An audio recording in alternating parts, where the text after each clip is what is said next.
Halo, Assalamualaikum warahmatullahi wabarakatuh. Apa kabar sahabat Henrys? Semoga sahabat Henrys dimanapun berada tetap sehat, tetap semangat. Seperti biasa sahabat Henrys, welcome back to my YouTube channel Henrys Media. Sahabat Henrys, kemarin kita baru saja diramaikan perihal penangkapan salah satu DPO dari 3 orang ya, yang bernama Peggy alias Peron.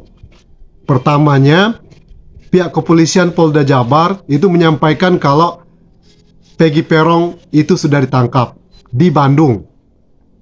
Lalu kemudian beberapa jam berikutnya pada siang harinya, kepolisian itu menggeledah rumah Peggy Setiawan, tapi ini rumah neneknya di Cirebon. Nah, dari proses ini semua, netizen itu banyak yang mempertanyakan apakah benar Peggy alias Peron yang ditangkap di Bandung ini dan digeledah rumah neneknya dan diambil barang buktinya, apakah benar ini adalah Peggy yang asli ya, pelaku utama dari pembunuhan Vina atau bukan.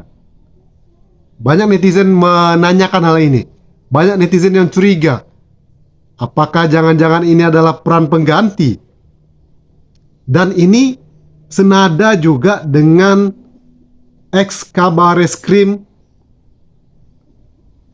itu ya. Dia mengatakan ex Kabareskrim sudutkan Polda Jabar, sebut 3 DPO kasus Vina Cirebon hanyalah fiktif belaka. Ternyata demi puaskan, ayo puaskan siapa?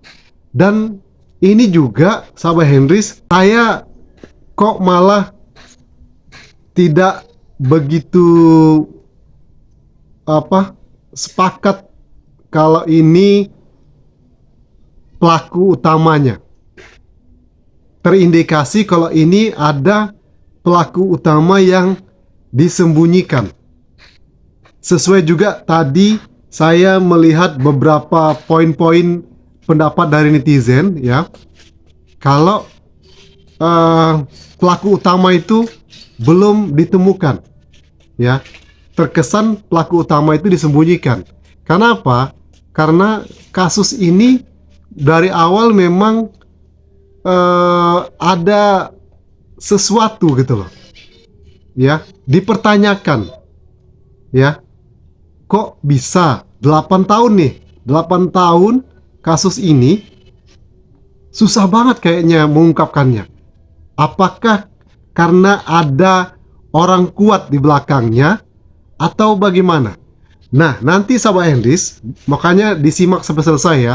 Kalau saya melihatnya kasus ini dari awal udah nggak jelas. Terus kemudian viral kan, viral, muncul filmnya. Kemudian ada tampaknya alibi suara rekaman Linda yang dimasuki arwahnya Vina. Ya. Itu kalau menurut saya sih settingan ya, alibi ya. Alibi menggiring opini ke masyarakat kalau seperti itu. Lalu kemudian yang lebih parah lagi ya, dari pelaku yang ditangkap ini, kok warga itu nggak percaya kalau itu pelakunya ya. Ditambah lagi kades atau kuwunya itu menyatakan kalau itu bukan warganya gitu loh. Nah loh, dan netizen juga mencari-cari informasi ya, kalau Peggy yang ditangkap itu ya benar-benar bukan pelakunya ya. Dia memang bekerja ya, bekerja, dan ini juga pernah dibebaskan sebelumnya. Nah loh ya, ada banyak sekali keterangan. Lalu kemudian juga ini ada bermunculan pendapat ya, pendapat dari netizen, tulisan dari netizen kalau kasus ini sebenarnya bisa jadi ya,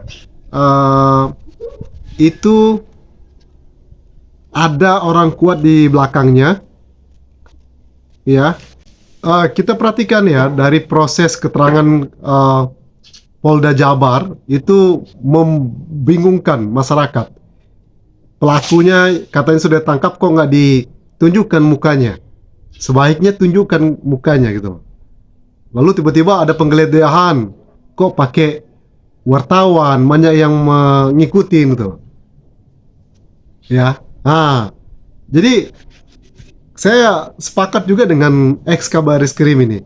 Jangan-jangan ini sengaja untuk biar ada yang puas atau memuaskan apa siapa gitu, ya. Karena kan memang ini kasus viral dan banyak perbincangan masyarakat ya kan. Nah tadi saya menemukan beberapa apa namanya uh, screenshot gitu ya dari media sosial khususnya TikTok. Kalau ini kasus ini memang janggal gitu ya. Dan tidak hanya murni karena percintaan ini kayaknya. Tapi ada kasus besar yang tampaknya disembunyikan. Banyak dugaan netizen ini ada sangkut pautnya dengan narkoba gitu ya. Ya, bisa jadi Vina dan Eki ini mengetahui kalau salah satu pelaku itu melakukan transaksi atau apa begitu ya, sehingga karena apa? Karena orang tuanya Eki ini kan kabarnya seorang polisi gitu. Tapi waktu itu netizen lagi yang cucok logi gitu ya. Waktu itu pangkatnya masih rendah. Sedangkan orang yang diduga pelaku utamanya ini mungkin anak pengusaha besar atau apakah anak mafia gitu ya, dan punya backingan petinggi Polri di belakangnya. Makanya sehingga sangat susah sekali untuk mendetek ya, dan mungkin tampak ditutup-tutupi pelaku utamanya. Benar nggak Sahabat Hendris? Dan apalagi ini dengan tangkapnya pelaku ini sekarang, yaitu netizen bilang pelaku pengganti gitu loh, supaya mungkin menutupi apa viralnya masyarakat. Jadi biar masyarakat puas. Nyatanya masyarakat malah tidak lebih puas gitu loh, tidak puas dengan apa yang terjadi saat ini ya. Ini kayaknya lebih masuk akal gitu ya. Jadi kejadiannya ini sebenarnya mungkin ada percintaan ini cuman bumbu, tapi lebih utama mungkin Eki dan Vina ini mengetahui kalau ada sesuatu terus ingin mereka laporkan, itu kata netizen. Jadi ketahuan gitu ya, akhirnya supaya tidak dilaporkan mereka dihabisi. Plus juga ada balas dendam percintaan atau sakit hatinya. Dan bisa jadi kejadiannya itu di belakang SMP 11 gitu ya. Kemudian dibuatlah alibi kalau terjadi kecelakaan. Nah sekarang gini, kalau para pemuda ini apa namanya hanya orang, mohon maaf, kita masyarakat biasa terus melakukan suatu tindak kejahatan, kalau tanpa ada rencana proses yang ini, terus mereka bisa bikin alibi begini kan bukan kaleng-kaleng ya kan. Jadi dibuatlah kayak alibi seolah-olah kecelakaan, kemudian ya kan awalnya toh ya. Kalau saya melihat sih percintaannya ada, sama ada kasus besar yang terkuak terus akhirnya mereka dihabisi. Bisa jadi seperti itu ya kan, untuk menutupi si pelaku utama ini ya kan. Dan juga seperti kata ex Gabaris-Krim tadi, ada suatu koordinasi nih dengan para pelaku yang sekarang ditahan. Mereka diam, terus pura-pura tidak tahu ya kan. Lalu BAP juga mereka berbeda gitu ya.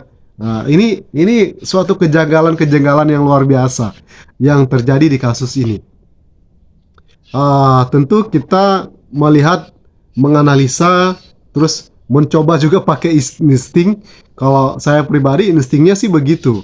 Ini ada kasus besar ya, terus diketahui oleh, mungkin kata netizen juga ya kan, diketahui oleh Vina dan Eki, mungkin mereka mau buka suara tapi dihabisi. Selain itu yang satunya juga karena faktor percintaan. Tapi yang lebih dominan kan di apa dihembuskan adalah faktor percintaan ya kan.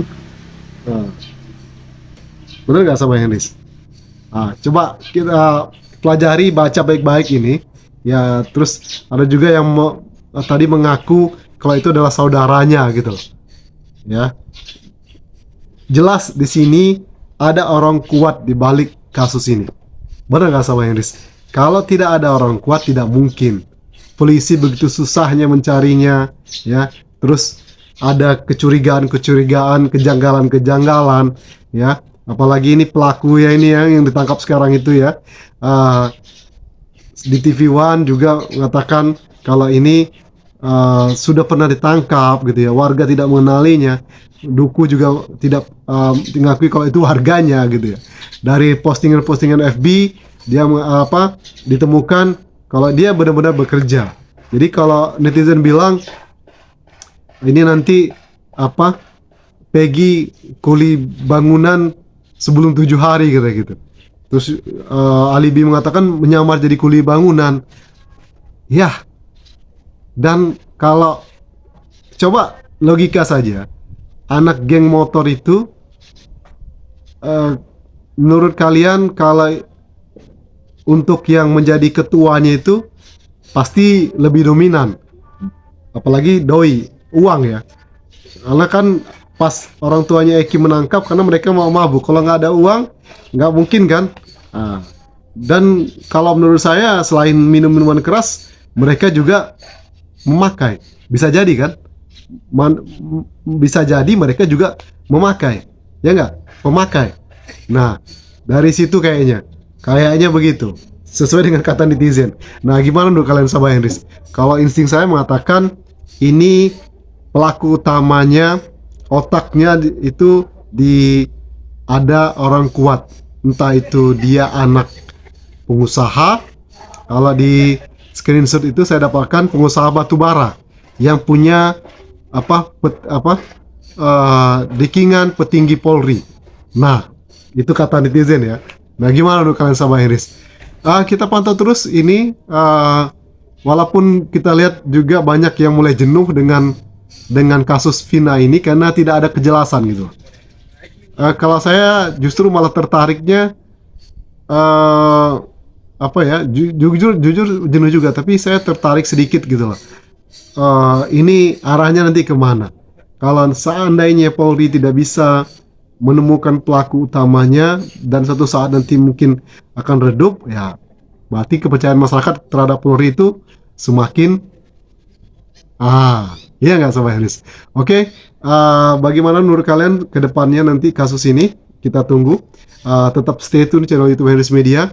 Nanti kita akan coba-coba apakah nanti 2 DPO selanjutnya akan didapatkan oleh polisi, atau nanti pelaku utama yang kabarnya ada DPO ada 4 tapi 3 yang terekspos, terus 1 kayak disembunyikan. Jangan-jangan itu adalah pelaku utama. Jangan-jangan ya kan sama Iris. Oke, itu saja video kali ini sama Iris. Thank you for your attention. One more time, don't forget to subscribe, like, comment, and share. See you in the next video. Assalamualaikum warahmatullahi wabarakatuh. Bye bye.